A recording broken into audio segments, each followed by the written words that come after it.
O que é essa tal de avaliação diagnóstica? Por que ela é independente do diagnóstico?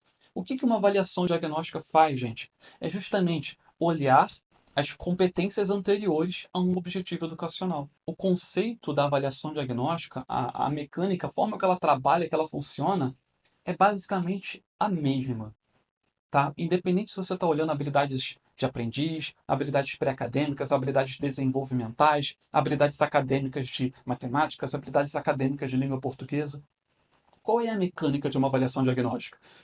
Não importa o diagnóstico, não importa a idade, não importa se é rico ou se é pobre, não importa de que escola que veio, não importa praticamente nada. Não importa se é um adulto que trabalha na roça ou se é um menino com 5 anos que acabou de chegar na escola pela primeira vez. O que importa numa avaliação diagnóstica é o que essa pessoa sabe e o que ela não sabe. É isso que importa.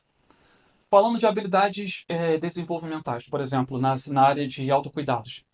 Ela sabe escovar os dentes sozinha, por exemplo? Ela sabe tomar um banho sozinha? Sabe se alimentar sozinha? Ela sabe pedir água quando está com sede? Ou olhando na área de linguagem, de socialização, ela sabe o nome dela completo? Ela sabe escrever o próprio nome, assinar o próprio nome? Olhando na área, por exemplo, de habilidades de aprendiz. A pessoa sabe entrar numa sala, sentar e ficar olhando para frente meia hora ouvindo um professor, sem levantar da cadeira, sem interromper, sabendo a hora que fala, a hora que não fala. A pessoa tem essa habilidade, ela sabe ou ela não sabe fazer isso? Falando da área acadêmica agora, o aluno sabe o que são os números, sabe o que são as operações de matemáticas, ele sabe que montar uma expressão matemática, ele sabe o que representa aquela expressão matemática ali. Não, saber o que o aluno sabe, o que o aluno não sabe, é a base de uma avaliação diagnóstica. Só que nós temos que olhar para além do, do foco de uma disciplina, por exemplo, né? Ah, Leandro, eu quero muito que ele aprenda a ler e escrever, né? Eu quero muito que ele aprenda a saber ver as horas, ou saber usar o dinheiro, né? A gente ouve muito isso aqui, né? Para que ele tenha autonomia na vida, né, adulta, né? A gente ouve muito isso na área de educação inclusiva. Então, mas o nosso olhar na avaliação diagnóstica, ele precisa ir além do conteúdo da disciplina, né? Por exemplo, saber usar o dinheiro. Vamos pegar esse como exemplo. Para a pessoa saber usar o dinheiro, o que ela tem que ter aprendido para trás? Ela tem que ter aprendido o que são os números. Ela precisa saber contar. Então, se ela tem que saber contar, se ela sabe contar só até 1.000, então ela só vai saber usar até R$ 1.000. Então ela tem que saber contar até quanto? Ela tem que entender o conceito de quantidade infinita, que os números podem ir crescendo para sempre. Porque não adianta ela saber, só sabe contar até 10.000. Mas eu estou falando de usar o dinheiro, gente. Então é importante ele entender o preço das coisas. Como é que ele vai comprar um carro se ele não sabe contar depois de R$ 10.000? Ele não vai conseguir comprar um carro, entende? Então, para entender usar o dinheiro, ele tem que entender o conjunto dos números e dos números reais, porque tem casa decimal, não é? 0,1, 0,2, 0,3. Como ele vai abastecer o carro dele, ele vai ter que usar o dinheiro. Então ele tem que entender o que são aqueles dígitos depois da vírgula. Eu estou fazendo o que aqui? Eu estou construindo uma rota com uma finalidade. O que ele tem que ter aprendido para chegar lá no usar o dinheiro?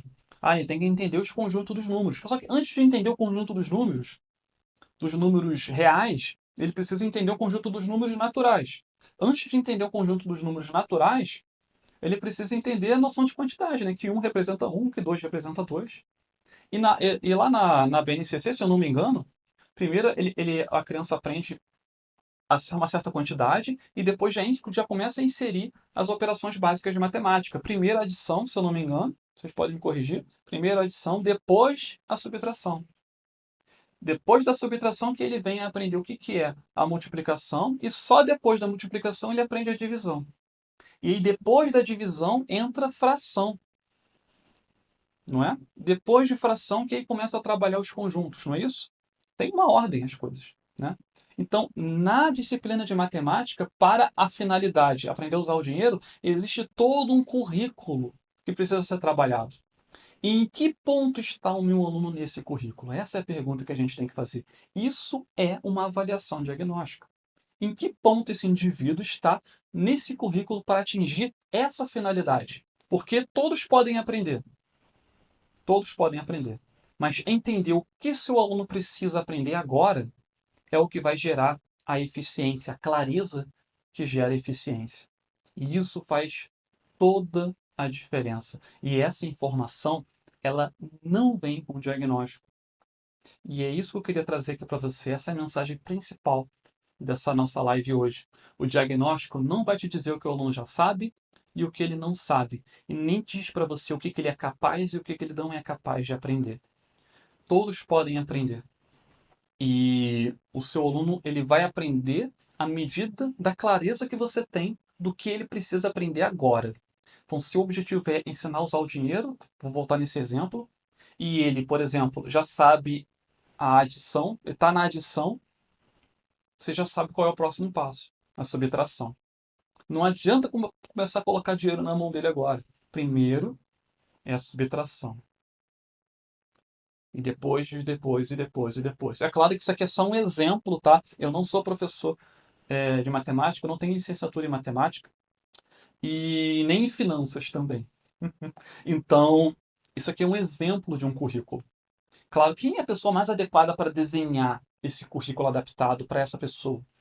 O professor responsável por essa disciplina é a pessoa mais adequada. A pessoa que estudou didática de matemática é a pessoa mais adequada para entender o que precisa ser ensinado antes e o que precisa ser ensinado depois. Se você começar a falar por exemplo, de física aqui comigo, eu não sei te explicar o que tem que aprender antes e o que tem que aprender depois. Não sei. Primeiro tem que aprender o que é a noção de tempo, depois a noção de velocidade, depois de força, ou depois de aceleração. Eu não sei, eu sou péssimo em física. Eu não sei montar um currículo de física. O que o aluno tem que aprender primeiro, depois, depois e depois? Né? Quem vai conseguir te ajudar com isso? O professor de física. Então, esse trabalho em parceria é extremamente importante e totalmente desprendido do diagnóstico. O diagnóstico é independente do diagnóstico, o nosso aluno precisa, a gente precisa ter clareza do que ele precisa aprender, porque clareza gera eficiência e o tempo do nosso aluno, ele não tem preço.